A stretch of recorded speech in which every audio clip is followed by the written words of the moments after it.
You're listening to the Birds on Power Lines podcast, and on this podcast, we review some sort of fandoms, typically every second Tuesday of the month. But if it's not a fandom, it's going to be something else that we're excited about, that we want to talk about. Yep. And but typically right now we're doing fandoms, and in this particular podcast, this is our third podcast on Andor season 2. Yep.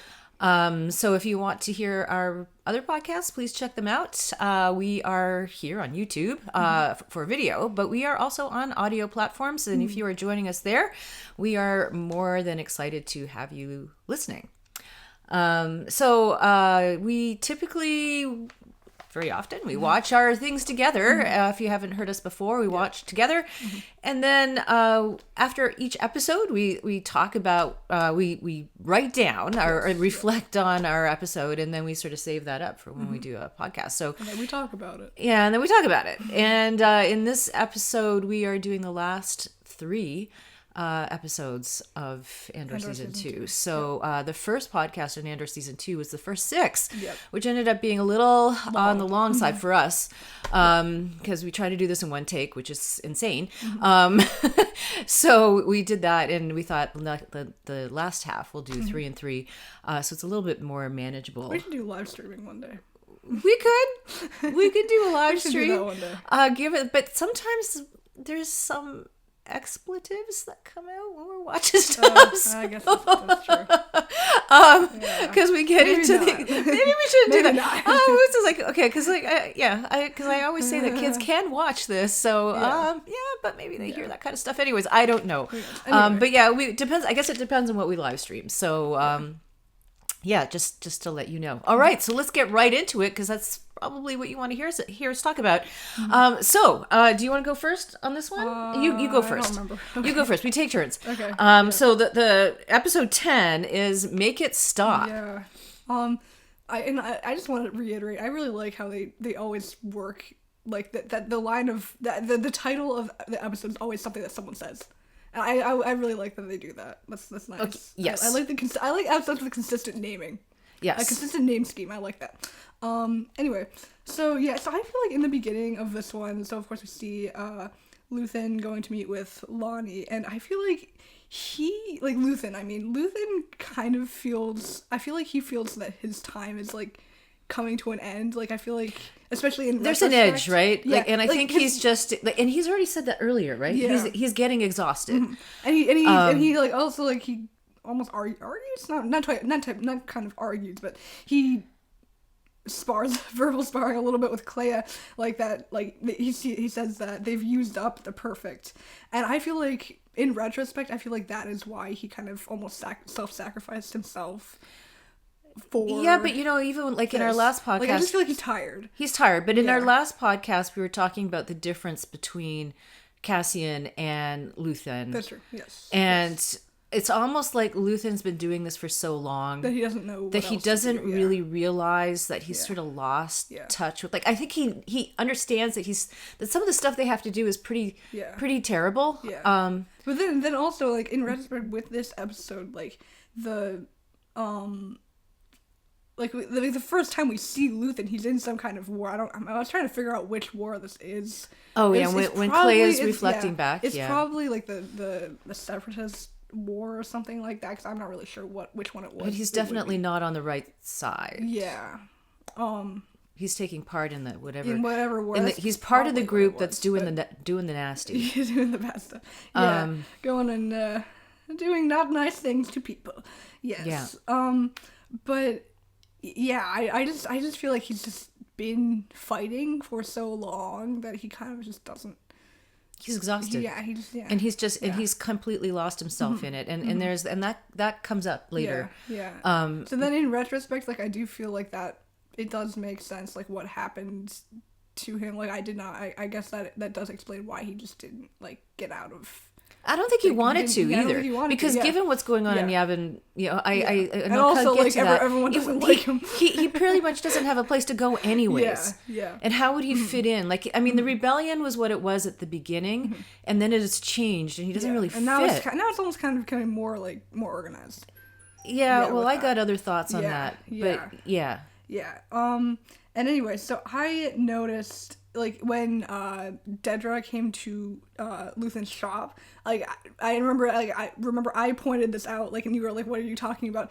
In his shop, like, there are so many things, like, there's so many, you can just, like, pause, go frame by frame in his shop and see, like, things from other series, other, like, big, like, influential artifacts and stuff. So I noticed what I noticed it as, I'm not sure if that actually was what it was, but it's a hand from the mural on Lothal, the planet Lothal, from the animated series Star Wars Rebels. Which I haven't. Yes, that you haven't seen. That accesses the world between worlds, which is like a huge influential thing. Of course, is the reason why Ahsoka is still alive and stuff. Axis meaning him. No, like access, like to open. Oh, access. Okay. Yeah. Okay, I thought open. You meant... Sorry, to open that. I think that's what that was. And you only saw it for, like, maybe, like, a frame. And I was like, wait, hold on. There's all kinds of Easter eggs in there, I'm sure. I wouldn't know. Like, I'm just oblivious to all of these things, so... But, yeah. The thing is, I really think it was great how it basically all came back to the Star Path unit. Like, she opened that box, and I was like, oh my gosh, it's the Star Path unit. Yeah, it's going right back to season 1. It's right back to season 1. And that was the thing. Like, the thing that started it all. There's so much, and I'm going to come back to this, but there's so much from season 1 that is come back in the last 3 episodes, starting with that. Yeah. And then it really tried to really force me, because we didn't watch season 1 again before we started watching season 2. So there was a little bit of catch up to do, because, I mean, you can't remember everything. But yeah, I love how they did that. But yeah. Yeah. And that was great. And like, and then speaking about Axis, like, I honestly think I thought, because I know that within, like, the universe, so there's Axis, the organization, and then there's also the individuals known as Fulcrum. So Fulcrum are, like, the big name spy people in that are like really active spying in the rebellion. So there's at least 3. There's Ahsoka, there's Cassian, of course, is Fulcrum, and then there's also Cassian is Fulcrum? Cassian also Fulcrum, yeah. So there's Ahsoka, there's Cassian, there's also Kallus from Star Wars Rebels. But, like, I thought we were gonna get it, because obviously Fulcrum and Axis are definitely tied. Like, I was thinking that they were, like, pretty much the same thing, but it never was explicitly named that, like, this is the same thing. Like, these Fulcrum are the people in Axis. See, I wouldn't know. And I was expecting there to be a connection, like an actual, like, concrete connection, like, hey, this is how this became. Like, obviously, like, you would know, because, like, the word Axis and the word Fulcrum, like, are pretty much the same thing. So there definitely is a connection there, but I'm a little confused as why we didn't get a solid concrete connection. But again, you know, that's fine. I would not. We know it's again. The same thing. I wouldn't know. Yeah, because we know it's the same thing. I haven't seen any of the animated, and I haven't done any of the video games, so that's where I'm relying on you to bring all that in. Yeah, but anyway, and then another thing I really thought, like, going back to like the whole dynamic between Kleya and Luthen, it was, like, really heartbreaking, like, how the episode ended, and seeing all of the things that, like, they had done together, and, like, how he basically, like, rescued her and, like, kind of almost raised her. Like, he was literally her dad. And the thing is, I kind of, like, and I'm going to talk about this, like, with that. Yeah. I feel that there's an element that they sort of rescued each other. Like, yeah. I mean, he definitely physically rescued her from yeah. But I feel like, and I'm going to say this again, I'll probably end up saying it again, but I feel like she was the catalyst that made him finally make you know, because obviously he's done, and because that's the whole title of the episode, make it stop, right? And he's saying make it stop over and over again, and there she is, and that is like that is the thing that otherwise he very well could have just died. it's his he and that's what made him stop. I'm gonna say more about that later, but like with how that whole, like, saving each other thing. Yeah. But then again, like, and then seeing how, like, he taught her certain things, and then going back to, like, the present when, like, she's so good at, like, all that spy stuff. It's honestly very impressive. And, like, well, then she reminds him, actually, sometimes. It's just like, remember this, like, and then he tries to almost make an excuse for it. But yeah, it's honestly really, really amazing. But then, like, I feel like Luthen has, like, and especially in the flashbacks, like, I feel like he's always been a bit, like, protective of Clea. Like, for example, like on Naboo, he doesn't let her push the button to blow up that bridge. Yeah, but he dared her to. He dared her to. If and she could have done it. She was going to, but then he stops her and he does it himself. Well, because, okay, now you're making me think about this differently, but not differently, but more deeply, because maybe the reason he does that is because every time you do something like that, you lose some of yourself. Yeah, sure. And that goes back to what he's like at this point. Yeah, and then also, like, there's just nothing left. Even in the situation in the present, he basically is like, no, you don't do the pouring the acid on the radio. I'm gonna go do it. You get out. Yeah, because there's still humanity left in her. Yeah. And you can see it. Yeah. Like, you can see it. It's honestly really he doesn't want to completely destroy, because I think there's a part, I don't know if it's in this episode, it must be. There's at some point he says, I'm more concerned about what I've done to you, right? Like, it's at the beginning. I think he says, do you remember he says that? I don't remember. He says, I'm concerned about what I've done to you. Yeah. I don't remember that. I just think something like that. Yeah. There's an element of that. Yeah. And I was like, you know, and that was, and then that sort of launches into her reflection of what has happened. I guess over what, I would say 20 years, 15 years. How old do you think she is? She's about like I'm gonna 8 or so, like in the beginning, and I'm gonna put her close to 30 for sure. Yeah. So I mean, about 15, 20ish. Yeah, somewhere around there that they've been doing this. That's a long time. Yeah. So it's a good long. And you know, he was tired already to start with. Yeah. Like, he'd seen enough. Probably closer to 20, because if he was fighting in the. I don't know. Yeah, I don't You're into know. the mental math, but or anyway, it could just be a completely unrelated tiny little war that happened. Yeah. Whatever it was, he was part of something. Yeah. But yeah, definitely, like, it's very, very interesting, like, to see, like, that how that dynamic between the two of them, like, it's both changed and stayed the same. Like, it's almost like at points he's protecting her, but also at other times, like, she's like protecting him, like she's like bartering with people. They're like they're part of the same organism now. Like, I think that's what they are. It's really interesting. Yeah. And then another thing, like, he's almost like, because of course, like, she's going along with him on almost every mission, like, that we see, and like at the same time, or like, she's making sure making decisions, it's executed. Like, yeah. Mm-hmm. You know, to the and way he wants. I feel like in a way, like, that is also both of them protecting each other, like, almost in the only way they know how. Like, they're both trying to fight for something bigger than themselves to protect the other person. Yeah, almost. Yeah, like, there's a lot going on in this episode. Yeah. But anyway, that was all I had. That's all you had on that. Okay. Yeah. Okay. So for me, I actually couldn't write much. I was so upset. I cried all the way through this episode. Oh, okay.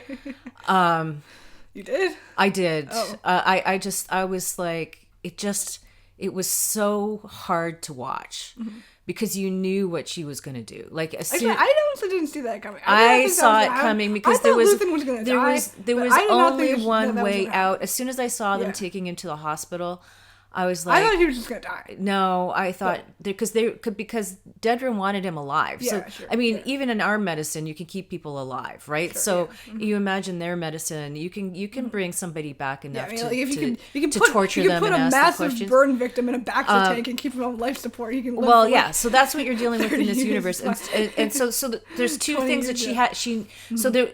Someone had to take him out, and there was like no one left but her, and she's the only one that would be able to do it. Like, I mean, honestly, seeing what she did, she puts Cassie into shame. Honestly, right? Do you know what I'm saying? This whole series is very good at making things, like, they make things happen, and then they take you back, and you're like, wow, that's even more emotionally devastating than it already was. So, like, you look at this, and you see how she can do this, and she knows the whole time, and you can see she's psyching herself up for it. And I thought, oh my God, she's gonna, like, I was afraid she was actually gonna shoot him. That's what I was afraid of. I was just like, oh my God, I hope she doesn't have to shoot him. Please don't make her have to shoot him. I feel like that wouldn't. But I knew that how are you going to take? She literally was going into this hospital. Take him off the life support. Yeah, well, I didn't. But that takes the ability and the time to get in there and do that, right? True. So she could have just blown the place up. Sure. Yeah. I mean, if you think about it, and she chose not to, right?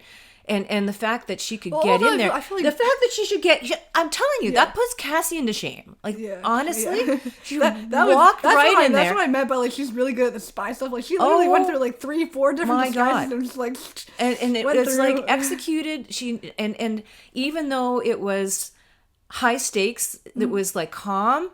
and grounded and focused, like, somebody had to do it, right? I mean, it's just like, I honestly, but just watching this, so to me, it's like right from, I mean, I knew something bad was going to happen right from her tucking his shirt in. What?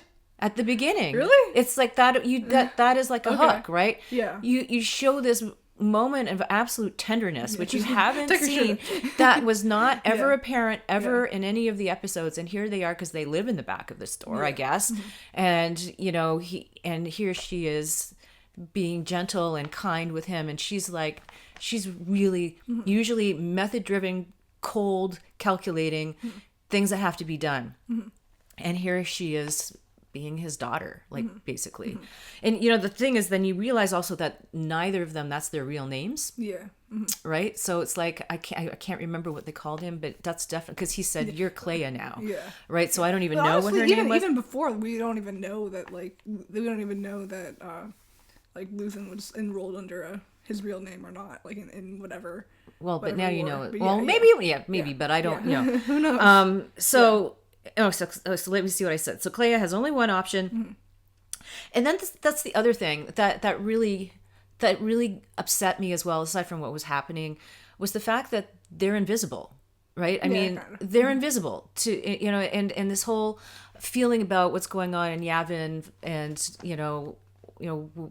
them being basically hated there, and everything that they've given up. So they're will even literally. I feel like they're erased, and it's just like, anyways, I just was wow. Yeah. So he trained her well, but she already had the drive in her, right? I mean, even though he's trained her, she was a willing participant. Like, she was already ready. I mean, that's why they had that argument. It's just like, are we ever going to actually do anything? Like, before they blew up that bridge, and I don't know where that was, but so she was all in, and she wanted to watch what happened when they shot those people for whatever reason it was. I mean, I think they mentioned it, but again, it's just showing the atrocities of what was going on.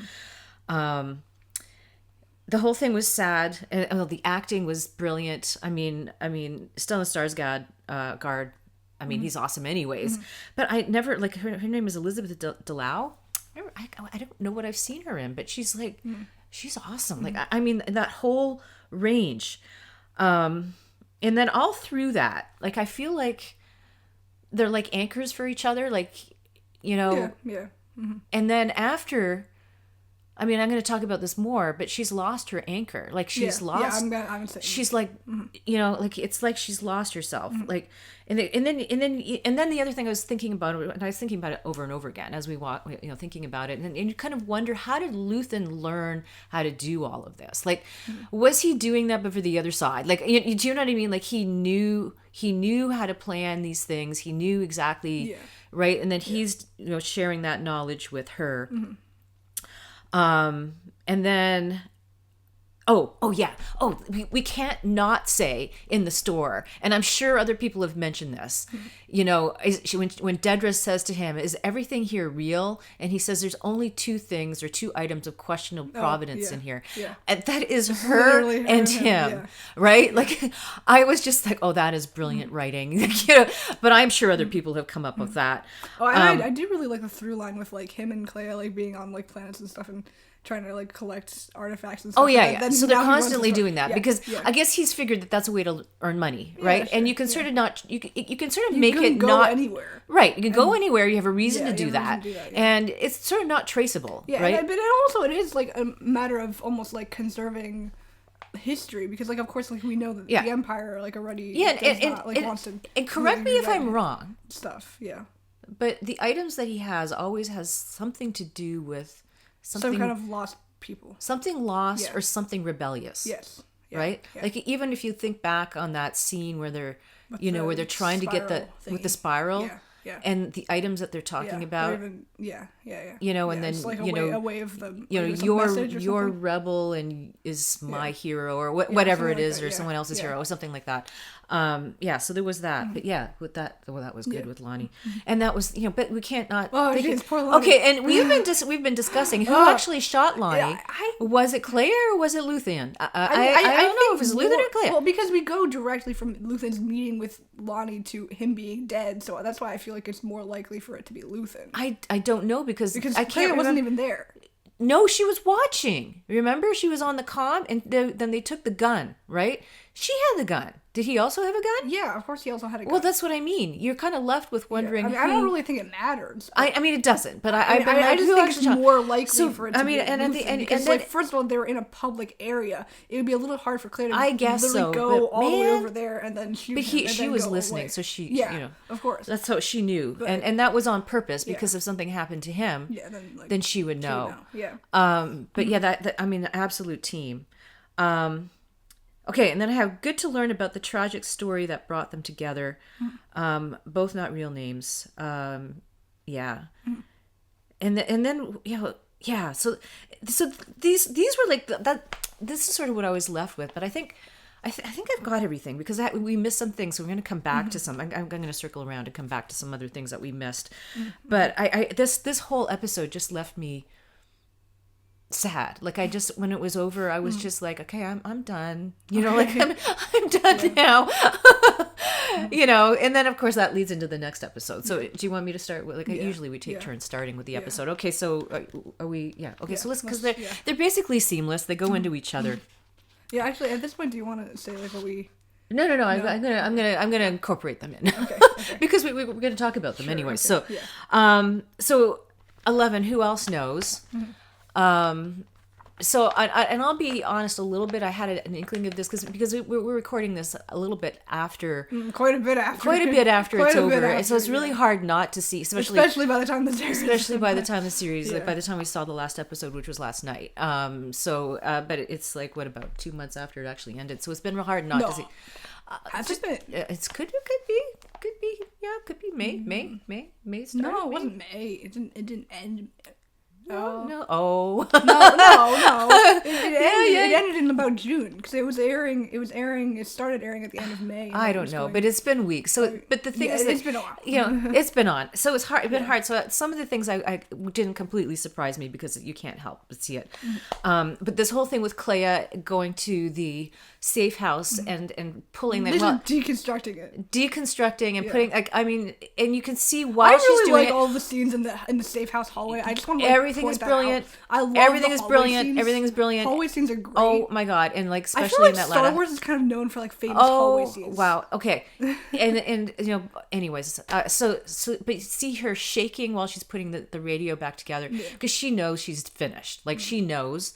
But she's like, what if I can't get this information out? Like, I don't know if she's more nervous about trying to get it out and trying to decide how to do it. Because technically, her is nervous. But she could have.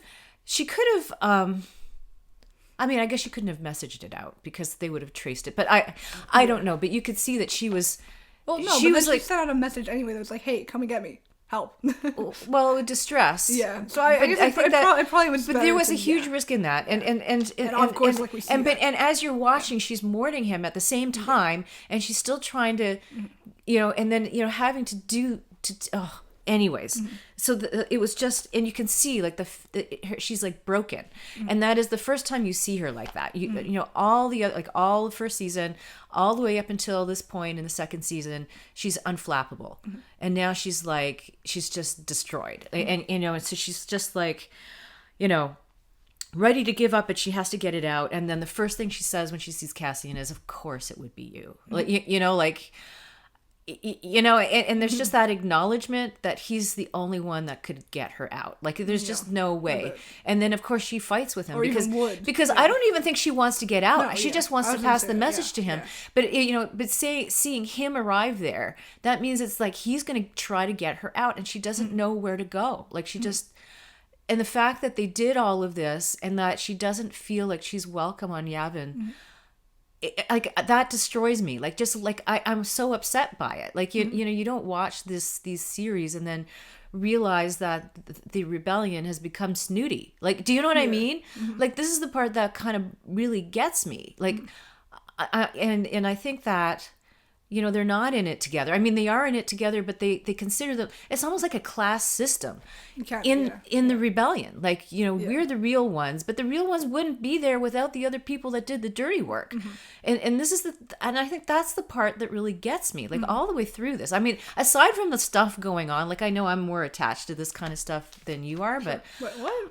well, no, you love the action and all of that. And it's not that I don't, like, I you know, K2, I mean, we even have a fish named K2. So, I was like looking forward to him like saving the day. But you know, like, honestly, this part really gets me. And like, you're watching, you know, all the struggles of all of these people, and then they're not treated like, I don't know. It's not like I think, at least equals. Like, is that too much to ask? Acknowledgement that they're there and that they have a role to play. Like, I mean, you could turn it the other way around, but they're not treating them as garbage. I mean, you know, Clea didn't treat, you know, she just knows she's not welcome there. But she, you know, you don't hear her, you know, back talking on them. Do you know what I mean? Like, she, do you know what I mean? Because that was what it was all about. And I, anyways, this really bothered me. You know, so she's like, you know, how can I even go there? I mean, like, I mean, this is. I do feel like it is a very consistent Star Wars thing, just in general. It is, like, and it there bothers are like me. there's sure there are like very like ideally very good, very bad, but like honestly, then in reality, like they're like almost every piece of Star Wars media shows like it's not that clear cut.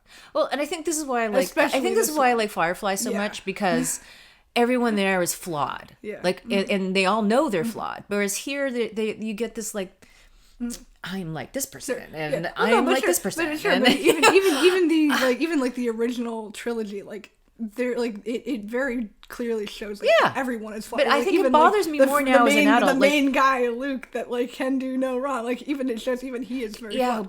But that was done almost like a fantasy kind of thing. I mean, but here it's like, a bit, sure. But here they're like, but this is a different time now, okay? And you know, so this is, anyway. So you know, what else did I say here? Oh, going back to, we can't forget about what goes on with Krennic and Miro, right? Dedra. I think she knew her goose was cooked as soon as he walked in. Yeah.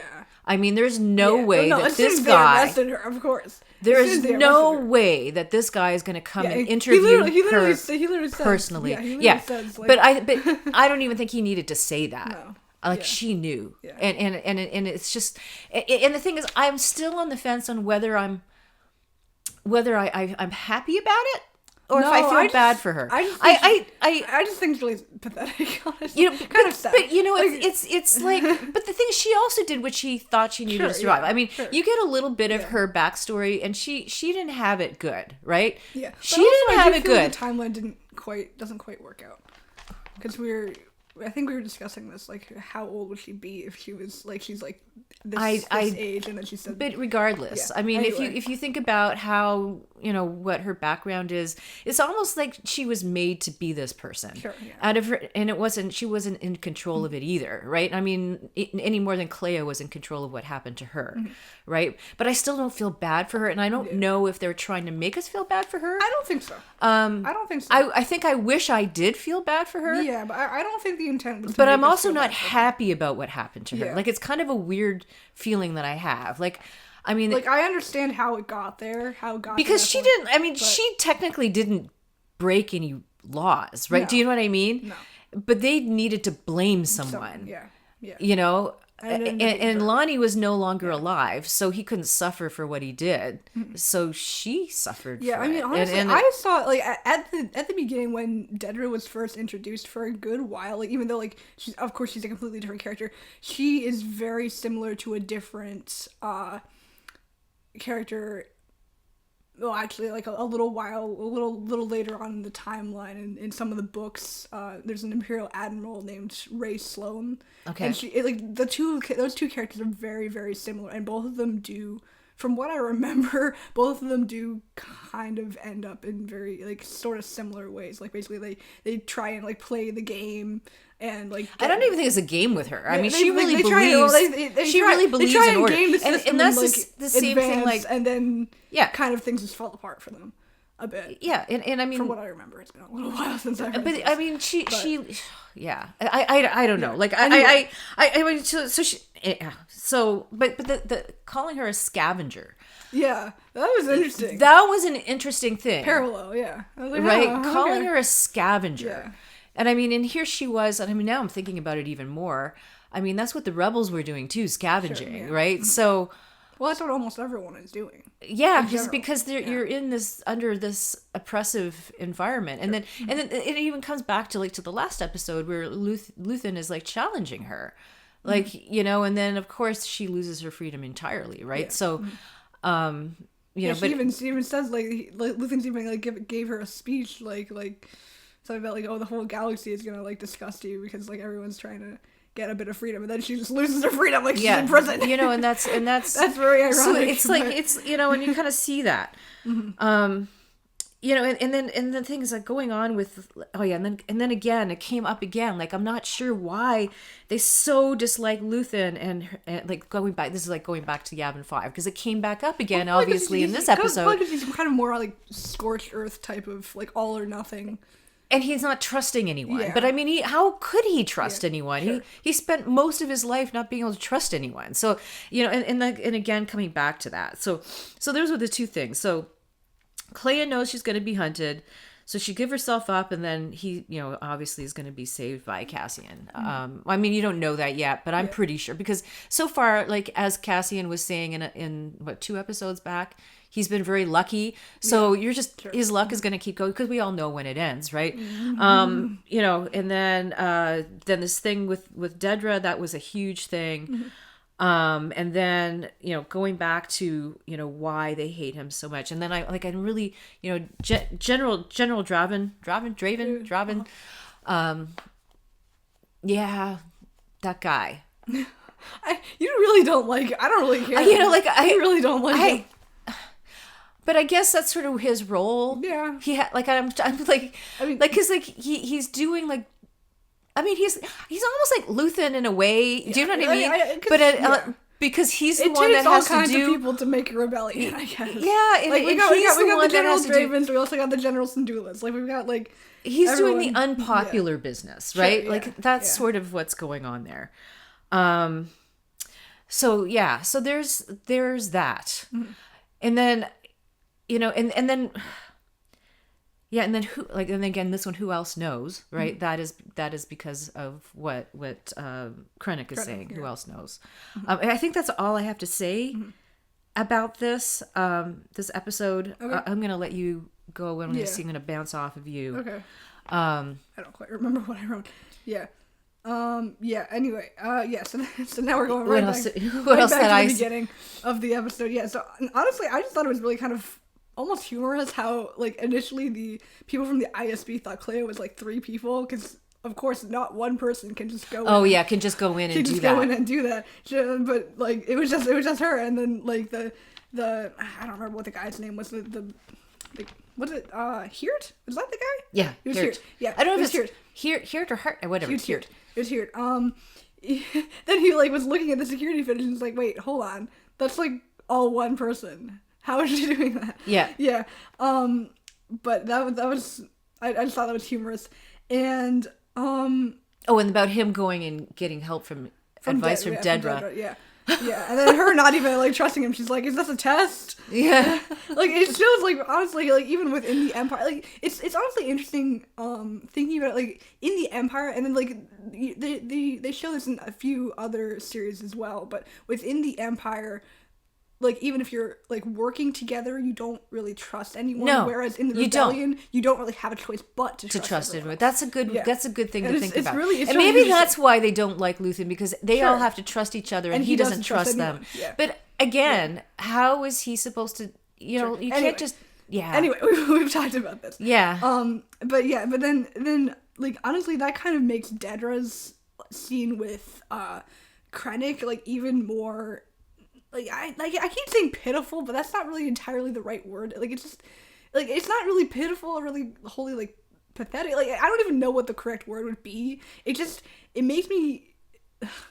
Like, I don't feel bad, but I also do at the same time. Yeah, I know it is. It's an interesting. That's really why I said weird. that. I don't know if I'm not happy about what happens to her. Yeah, and I'm also like definitely she's sad not about the type, it. Like, I was thinking like between her and Cyril, like definitely Cyril would be the more leaning towards like someone who, if given more time, would probably defect eventually. Well, I think he did sort of, you know, like, but the thing more is, meaningfully. but the thing is, she lost him too. Yeah, and I think that at the end of it, yeah. And I'll talk but I feel about like, that. I feel like with her, she really needs like both. This is kind of like similar between her and Cyril. She kind of almost needs someone to tell her what to do, in a way. Well, but the thing is, she was scavenging, so like, she knew what she had to do. What she had to do. I mean, it's like she's like trying to survive of some kind. She's trying to survive, but also wants to be acknowledged. Like both her and Cyril had this need to be acknowledged. Whereas Harriet doesn't. Yeah. He's just doing his job, right? Yeah. He doesn't attach it, because I think that both. Like, honestly, I feel like Krennic also.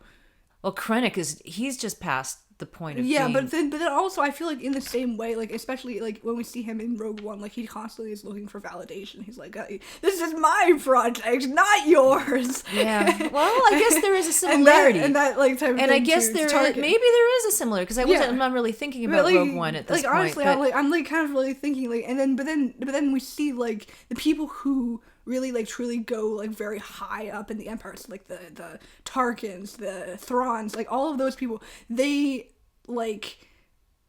not looking for external validation. They're doing something because I'm doing this because I want to do this. They want to do it. And that's really kind of almost the difference between the people who kind of almost, not wash out, but like the people who are kind of almost set up to fail in the Empire versus the people who don't. Yeah. And it's just really interesting. Well, I mean, he fails at the end, of anyways, course, but while the Empire is existing, yeah, and then so basically, like, as I was saying, she thought that she was playing like the almost not game, but like the game of like rising. I don't up think in she the ranks saw it as a game. No, I just this is how I survived, and I have a feeling that when she was young, that's how she survived. Sure. Yeah. She had to sort of do these things, and that's how she made it, and.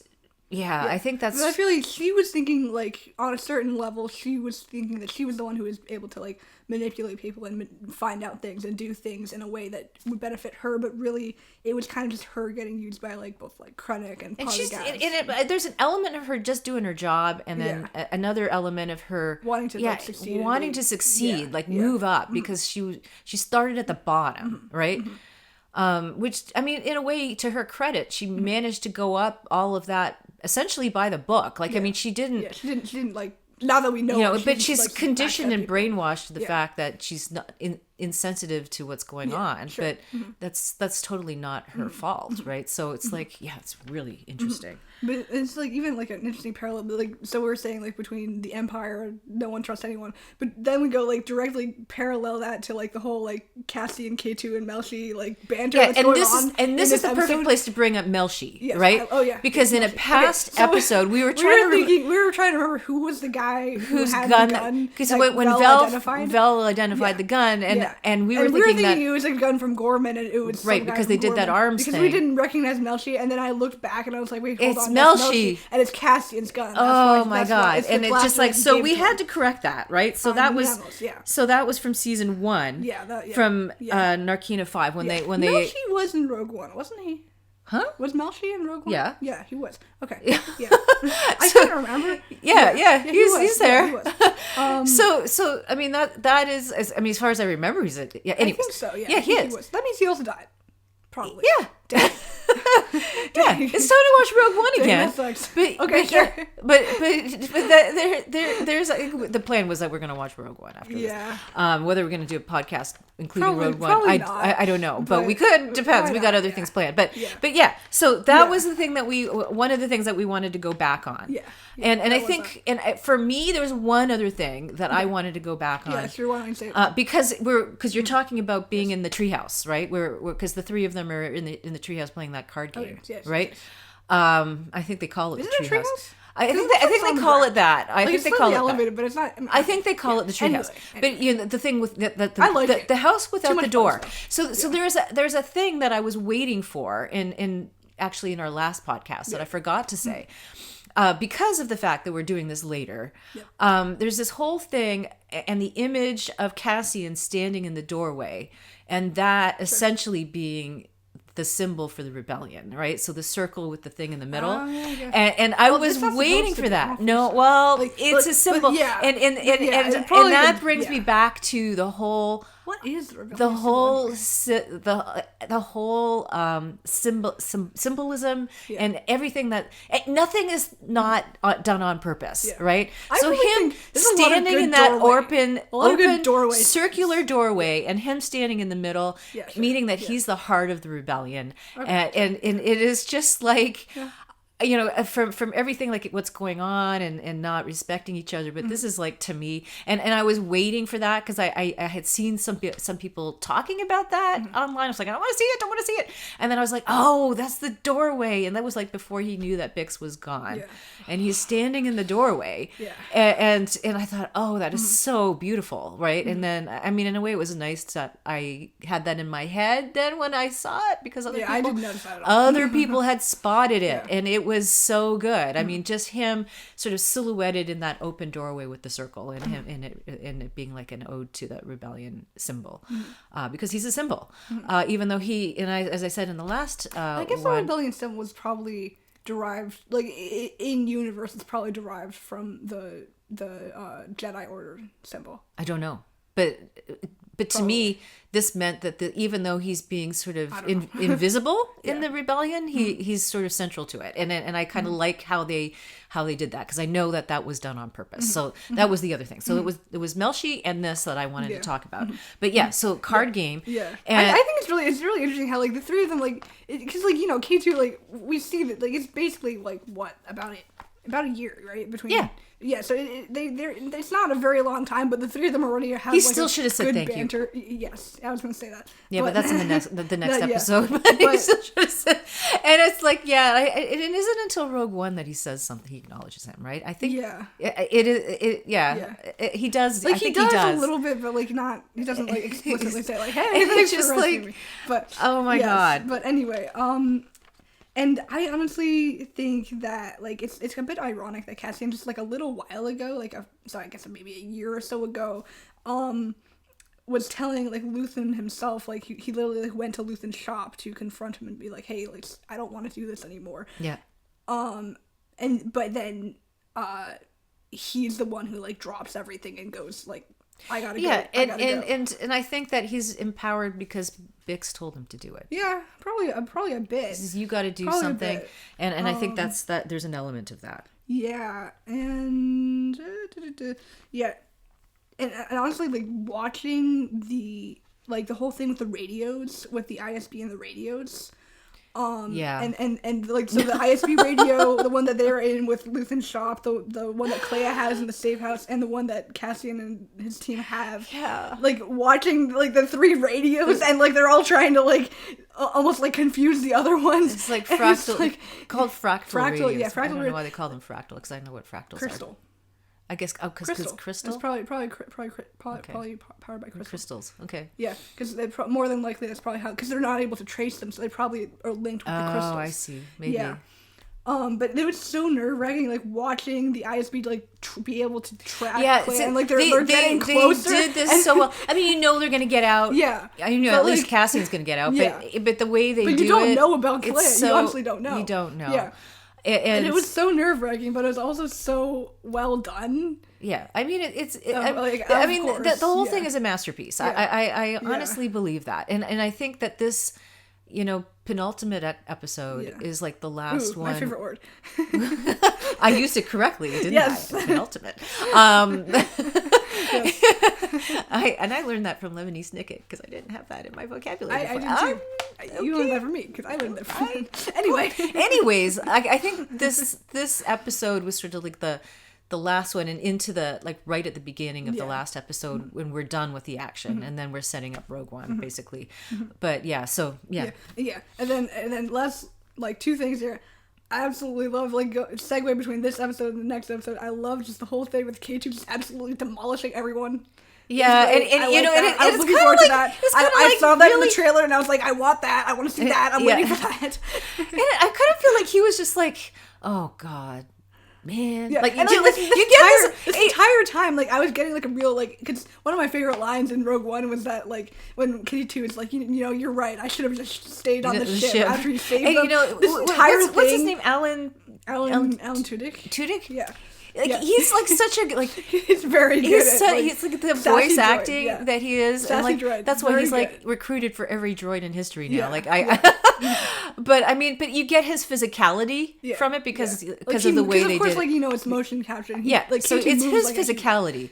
So you he can moves get the like whole a really like awkward, clanky human. But you can still get like the There's But like it's there's really an element interesting of that mechanism and an element of I have to do this and now. It's very you know, different. like, It's very different because like you see like of course you see other humanoid robots. I mean, sure, like technology has progressed. You see other humanoid robots even in movies that are filmed like around this time. Yeah, I'm talking in Star Wars. Like you see like for example like 3PO. Like, well, 3PO had a person like literally inside. But like you can see they don't move in the same way because they don't really think in the same way. Yeah, and it's really interesting. That's a good point. So you can see you can see the personality in the movement. And I mean, and I've said this already with Pedro Pascal in Mandalorian. I mean, he's such a good actor that you can tell. You can tell, even though he's got a mask on. And you can tell the when it's him. And you can, I mean, So you can you get the whole physicality of it, and that just shows you that, I mean, even though it's film, you don't necessarily need to see the face, right? Like it's just because they're so good at what they're doing that the whole physicality is translated into the so they're well, you can even so we have to do that shout out to Alan Tudyk, right? And then the one last thing that I was gonna say, because we were talking about like the parallels between like Clea and Luthen, I feel like in this last episode, like Clea. So you're going on to the last episode now? No, sorry, I meant okay. Well, but between this episode. Well, you're doing the last episode anyways first. So, yeah, I am. So that's true. Just go for it. So good segue between this, but so I was talking specifically this episode, but then also the next episode. I was getting the feeling that Clea at this point is kind of feeling like how Luthen was like right up until like he got captured and stuff. Like she just was like. She's tired. She didn't want to do it anymore. She had one last thing. She's broken. I mean, she just literally took Luthen off the life support. And then she's just like, I don't care anymore. I don't want to go to Yavin. They don't like me there. They don't like Luthen what there. Am I can't do there? With that right like now. she has nowhere to go. Yeah, like I feel like she's now just feeling like, Luthen was right. Perfect has run out at this point. Like, and like now what? Now what do I do? There's anymore? no role for me anymore. Now what do I do? I don't have a role. And I mean, I think this message. I gave it to Cassian. But the thing is, like, she's almost the rebellion. Do you know what I mean? Like, like it's just so, and she linked everybody up because her on her comms and the radio. The one, she was the one that knew. Like, she knew what everyone was doing. Like I honestly building the radio, like, and it's completely that was her. That was and that's how and then putting it all together. Like, okay, and that was the point because she was the one that linked everybody. And now I feel like, again, I'm gonna, then they're gonna treat her like crap. Like, really? And then, like, even like cutting to her putting the radio together, like between the scenes of everything else going on. Yeah. Like she's the one that's like tying it all together. Yep. Yeah. Anyway, and then she just kind of gave up at that point. It was just really interesting. And that's the thing. I don't know if she's given up or if she's just broken. Yeah. Like, she's lost. That's why I'm really glad that like we did get like the last. Now the next episode, I'm very glad. Okay, so you want to start talking about that? Yeah. Okay, so I'm going to talk about the next episode. So this one, okay, all right. So you go talk about it, but listen to the title. Jedi Kyber or something. And that is the one title that does anybody say that? I think that's the thing that Luthen told her to relay, like Jedi Kyber crystals. Oh, okay. Because I was like, did somebody actually say that? Like not word for word, I don't think. Okay. But that was the message that she was. Because I was thinking this broke from all the other titles. But okay, that go for it. She was supposed to be.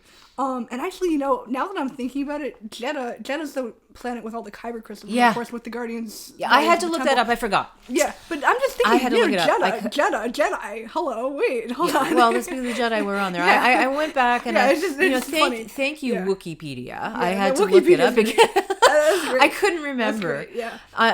So I had to look that up. Yeah, but then that's why I'm very glad. I'm going to talk about this a little later, but I'm very glad we got like the scene like where we see like what happened to all the survivors or what is about to happen to all the survivors and stuff.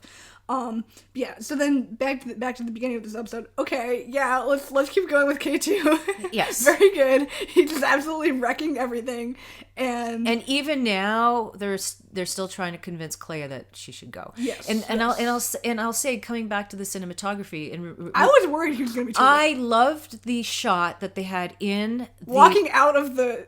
No. This is like what? Okay. No, remember when they did that? It was like in the mirror. They're in the safe house, and you see them sort of like on the side of the screen through the window, right, or through the little space. Yeah. That was brilliant. It makes them look really small. That was absolutely brilliant. Really oh my God, whoever thought of doing that. That was cool. I want to. Wow. Yeah. Okay. And it really honestly shows how big the set is. Oh, it was so good. Honestly. That was a brilliant shot. Yeah. I mean, lesser cinematographers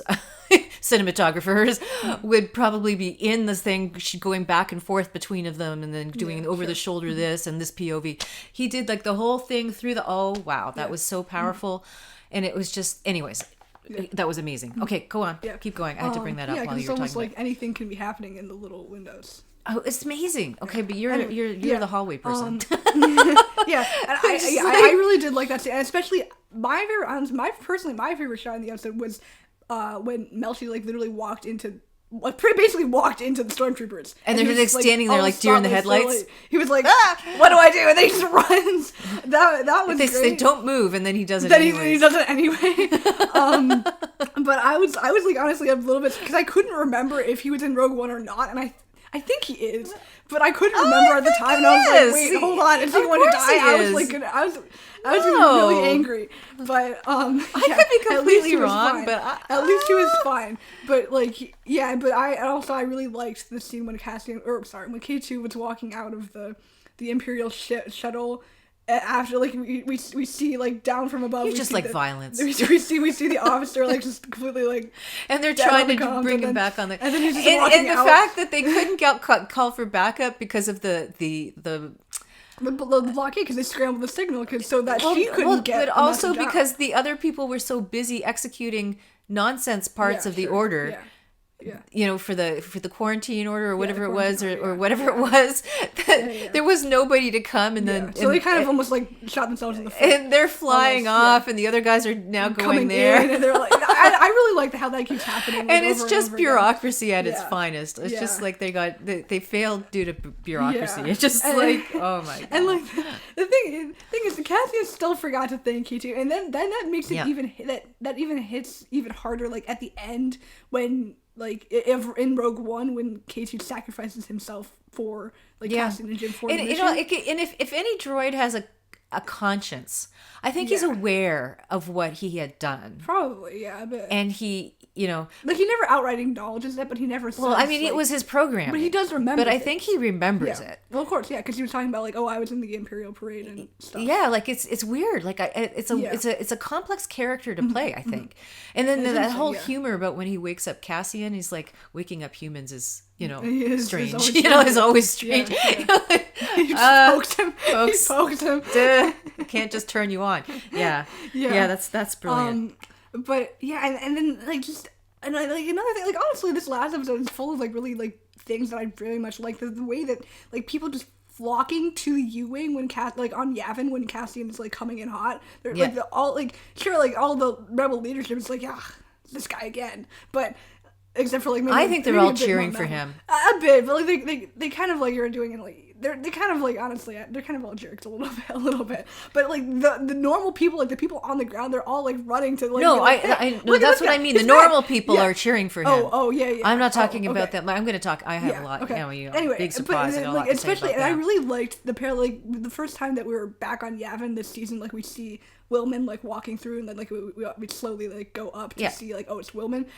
Again, in this episode, like we do see like a bit more of him like walking to the U-wing. We follow Wilman as he's walking to the base, and it's interesting. I really like that parallel. And then again, like another thing with like kind of like seeing like the rebels and stuff, and then also just how like droids are treated.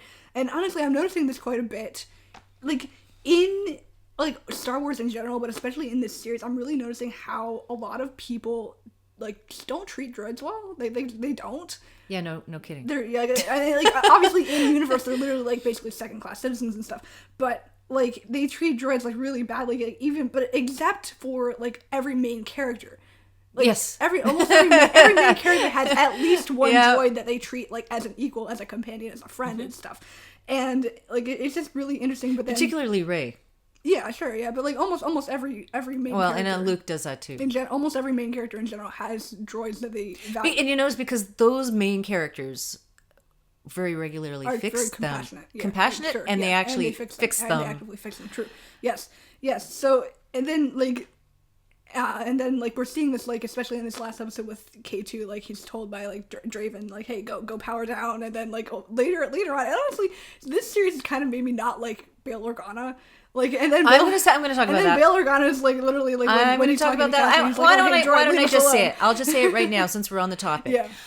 You know, and I, you know, it's not the actor's fault, obviously. No, of course not. But the way they have him written, he's such a jerk that I actually a bit of a character. Don't feel bad about. I still do feel bad. His planet being. But it's interesting. The test planet. Like I don't know why.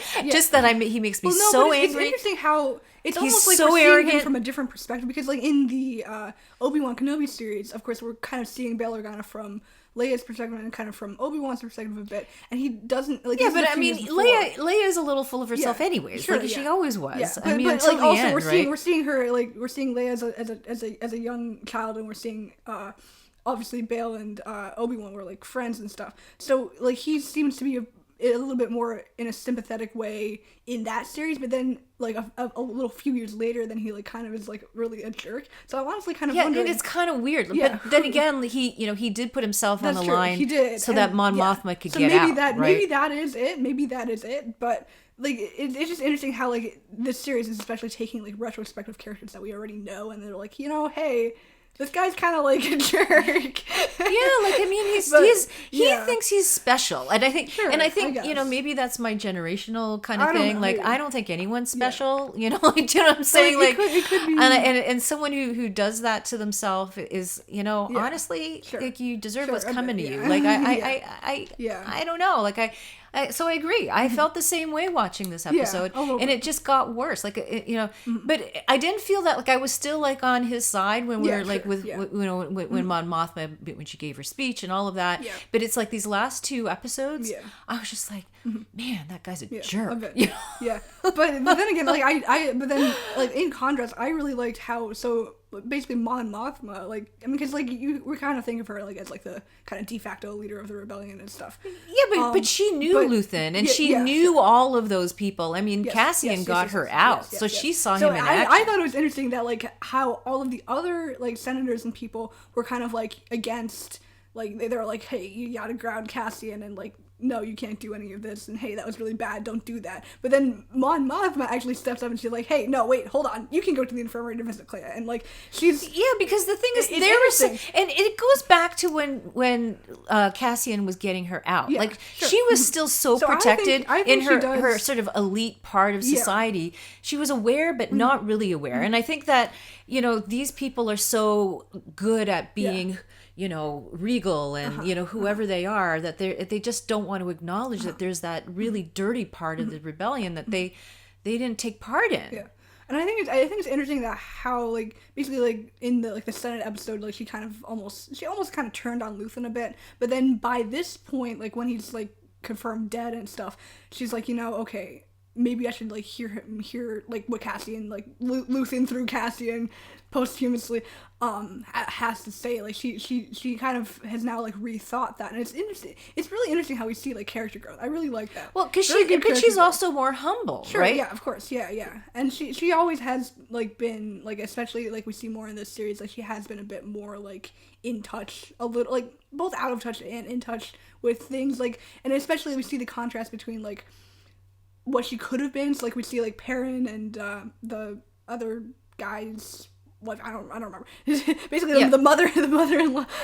We see his daughter's mother-in-law. We see at the her end. former husband like going like off doing like whatever on Coruscant, and we see her. So like she could have been like that, but she isn't, and she wasn't. It's really but I mean, but at the end of the day, she was almost funding this whole thing.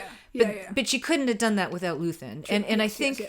But I think that she got her dose of reality when Cassian got her out, and she said, "I don't know how I can thank you," and he said, "Make it worth it." Make it worth it. Yeah. Right. So she saw it, right? But the other two didn't. That's true. Yes. Right. They didn't see it.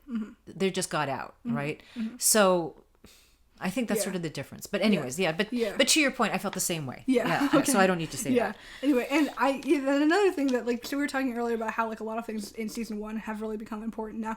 And the thing with Partagas like playing Nemec's manifesto like in ISB headquarters. Oh, that was brilliant. That was really good. Because I couldn't tell for a second. I was thinking it was like just like a voiceover thing. But then no, it actually ended up being like in there, like it is it. And I'm like really glad that like even though Nemec died, I'm really glad that came out. And do you think Cassian put it out? Was because he listens to it. Yes, and Cassian was the one that had it. So I think it was probably him, put it out, or like him with the rebels and stuff. And but that again makes him but it's out like even before they have Yavin.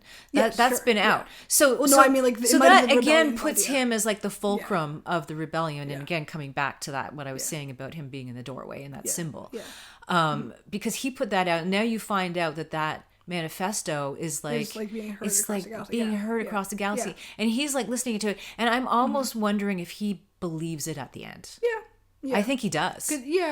You could see, because I mean, he's again brilliant actor, and I read it in his face that he's like, yeah, they're right, and then he, does what he does, because he has no choice basically. Otherwise, he's going to be like Dedra, or worse. Yeah, and like honestly, I really do hope, like just to tie everything up, I really do hope that Vel can help Clea. Like, because both of them have lost someone really important to them because of the rebellion, and they both did feel like Vel did at a time, and then now Clea is. They both felt a bit you lost. hope that. I mean, we don't get we don't get the answer to that. We don't know, and we don't get the answer to that anymore. But yeah. But to say that she's among friends, or I have friends everywhere. She's just reiterating that. It's really nice. And I think that goes back to what the rebellion's all about, right? And even though it's been a little bit distorted by protocol and politics now, like, right? So... Yeah, and then, like, just in general, I'm very glad that we got to... Like, I was really hoping that we would, and I'm glad that we got to see, like, what happened to all the survivors. And especially like I really like the scene with like Cassian like basically suiting up, and we're like, it's the outfit, it's what we see him in Rogue One, and he still fits it. I guess, I guess, I mean, they could have made a new one. And I kept saying like the entire time as we were going through, I was really hoping that we would see Bix. I'm like, where is Bix? Show me Bix. I want to see her. Is she okay? Is she safe? Yeah, I knew that was coming. I didn't know when it was coming. Her, and that makes it even worse because like already Rogue One did the job where like we meet these characters, we get introduced to them, and we feel terrible when they all die, and then Andor went back and was like, oh, you thought that was bad, it's even worse, now he could have had a family. But the thing is, and because like, at least we see that so let's go back to that. Let's talk about Bix. So this whole thing with Vel saying, oh, you should contact Bix. But then she knows. So I'm a little confused. Like, and they don't really say that, but I mean, she said to him, "Do not. You need to do your work." So I don't know why Cassian doesn't just say, because I think she wants me to do this, and it's better for her, because I make a bet Vel knows that there's the baby. Maybe, But the thing is, no one told Cassian. But they don't want him to know because he's the one. True. Because they all know he's the center. Sure. Yeah. They all know it, and I think there's that whole nod that he has to the healer at the end, and like I was reading that on Wikipedia afterwards, and they were saying that it was a foreboding look, but I didn't read it that way. No, I didn't. I read it as an acknowledgement, and he says, "I understand what you're saying, because I have something that I'm supposed to be doing," and he knows it. And he is, I think he is to a certain degree sensitive to what's happening, and he knows that because of course, he knows he's been very lucky. He's caught up in something. He knows his time is going to come. I'm sure he knows that, and and until then, he has to keep keeping on because he's somehow being lucky, and he knows that this is the only way he could be lucky is if there's something else going on here, and I think it's sort of an acknowledgement, and definitely like we know like even like within the universe, of course, like there are like the force sensitive people, but like the force does not move like it can move in certain ways around people, even people who are not force sensitive. Like there are very many important people who were not force sensitive or were not force users, but still were very important in the grand scheme of things and kind of had like, I mean, we can say like I feel like armor, but I feel like he knew. Like I think there's just an understanding that okay, I know what you're saying. Like you know, and he's just gonna go with it. So I kind of feel like I don't think Bix would want him to know. So this is the thing, because she left with the sole purpose of making sure he keeps going. Right? So she knows that she could lose him, right? But she knows that he has a purpose because she can tell, right? So that's why I was confused by what Vel said, right? And I'm not surprised that Cassian doesn't reach out to her because he's respecting her wishes. Yeah, because Bix said don't. Yeah. Right? Until you're done, don't. Yeah. You know, so is it tragic? And then we come to that whole conspiracy thing of whether her son is Poe, right? I was reading that. I don't know. Is the it? Actress who plays Bix? She said she has her theory, but even like I mean, she's not saying anything. Will we ever get an answer to it? But it's just like what do they call that? Headcanon? Like you just like to make up stuff because it fits and you'd like it to be real. Yeah. I mean, but then that would say like something happens to her. But it's like this is what happens in Star Wars. This is what happens. We don't know. But all right, so is that? Yeah, I'm done. I said a lot of what I was going to say, but let me just see. My heart is still sad for Clea when she walks out into the jungle there. Yeah. I was worried she was going to just kill herself. I was worried because she's so rudderless. Yeah, and that's why I thought, oh God, please. And I was like, and I was when Vel was leaving, I was like, please let Vel find her because she's going to pull her in. Because she needs someone to pull her in, and I think Val is the perfect person, to your point, to do that. So she's going to have a role to play for sure. Okay. So said you can K2 and using Hert as a human shield. Okay. Oh, that was Hert. Oh yes, okay, that was Hert, and I just thought it was so funny because number one. K2 doesn't need a human shield. No, of course not. He's just, doesn't need a human shield. But uses one anyways. He can be like destroyed. He can be damaged, but I don't think by those things. Yeah, I think but then also I think it's at the end it doesn't take just blaster fire to kill him. Because right? Lottie was also kind of using Hert as cover. Almost like he was sort of. He was the end. So like it's almost like Hert. I didn't think about it that way, but he's used as the. But it's just interesting. Yeah, I mean, it's just like I kind of feel bad, but I don't. But I mean, that guy never did anything bad to anybody, so it's not like I don't. He was just doing his job. Yeah, like I don't see. If you're in the ISB, you must have done something. Yeah, but he's not like an active evil. Do you know what I mean? I mean, he's doing his job. He's like he's a bureaucrat. And he wants to. He's not really in it for glory. He says that himself. He just wants to go home at the end of the day. So anyways, Saw. We bring up Saw. Saw also doesn't trust the rebellion. So there's that whole element. Again, they treat Saw as second class, but Saw has his own army, so that guy's nothing to be messing around with. He's been kicking around since the Separatist War. Yeah, so he's that guy. Yeah. So I mean, it would be nice if they could play nicely in the sandbox together. But I mean, big surprise. He's not that type of person. He's not that type of person. Yeah. But he also doesn't trust them. He's used to being alone, not trusting, just like Luthen, because they are survivors. They never technically really met. No, and I feel like he got along. Let's face it, he didn't have a cushy Senate job. No, he didn't have that job. Yeah. He was always trying to survive, right? So, so there's that thing. So you get, again, some of the arrogance of the leaders with Mon Mothma, Bail Organa. It's disappointing, And then you do also see this, like, in Rogue One. Like, you see the thing already, like, even like when they come back and they're like, hey, this actually does exist, they're like, well, do you have the message to show us? Yeah. No. So and that's the thing. But then again, it kind of is, and I feel like, that kind of actually brings a bit of retrospect as to why Cassian was like, hey, I believe you, let's go. Yeah. Because he was in that situation before. Yes. They didn't believe him, and then he was like, okay, I got to do this myself. And then referring to them as like Cassian coming to Luthen's defense, and then referring to Luthen as like a thorn in our side. I mean, what do you mean thorn in your side?